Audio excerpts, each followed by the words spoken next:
Да, выплата положена тем семьям с детьми до 3 лет, получившим право на материнский капитал. То есть здесь важным условием является именно то, что дети до 3 лет. То есть право на ежемесячную выплату, оно возникает даже если семья уже распорядилась средствами из материнского капитала, ну, например, направили на погашение ипотечного кредита. Да? То есть неважно, есть остаток по материнскому капиталу или нет, главное право. И еще раз повторюсь, возраст ребенка до 3 лет – это два основных требования.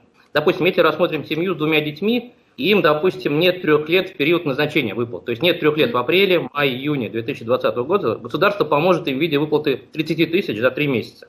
И здесь бы хотел отметить, что эти средства выплачиваются не из средств материнского капитала. Они идут из федерального бюджета в качестве дополнительной помощи.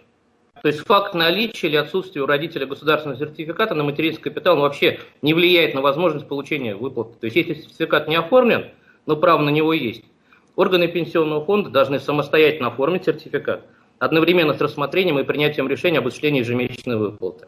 Выплата вообще не зависит ни от доходов семьи, не зависит от наличия работы, не зависит от получения заработной платы, от получения пенсии, пособий, социальных выплат и иных мер социальной поддержки. Чтобы получить средства, достаточно до 1 октября текущего года подать заявление в личном кабинете на официальном сайте Пенсионного фонда или портале госуслуг. То есть я хочу отметить, что никаких дополнительных документов представлять не нужно.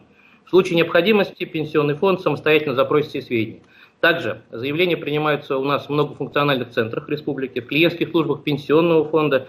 Но, однако, в связи с мерами по предупреждению этой коронавирусной инфекции обратиться в эти органы можно только по предварительной записи. И все же в этот период, наверное, мы с вами понимаем, да, что лучше воспользоваться услугами Пенсионного фонда, не выходя из дома, через личный кабинет.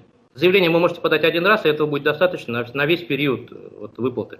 Вот что касается времени рассмотрения, то оно зависит, конечно, от многих факторов. Ну, допустим, от корректности его заполнения заявителем. То есть по разным причинам у нас сейчас мы видим, что много заявлений не проходит автоматическую обработку. И с ними приходится работать вручную. Вот самая распространенная ошибка – это неверно указаны реквизиты банковского счета, неверно указаны анкетные данные детей, мамы, актовых записей из ЗАГС.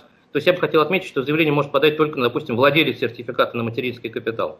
У нас очень активные граждане, кстати, в республике. У нас уже порядка 60 тысяч татарстанских семей, они получили государственную поддержку в размере 5 тысяч уже. И если перевести в деньги, получается, это 300 миллионов рублей. Я думаю, это не окончательная цифра, так как еще есть 5 месяцев для подачи заявления. То есть крайняя дата подачи у нас с вами 30 сентября текущего года. Все выпуски программы «7 дней» смотрите на YouTube-канале ТНВ.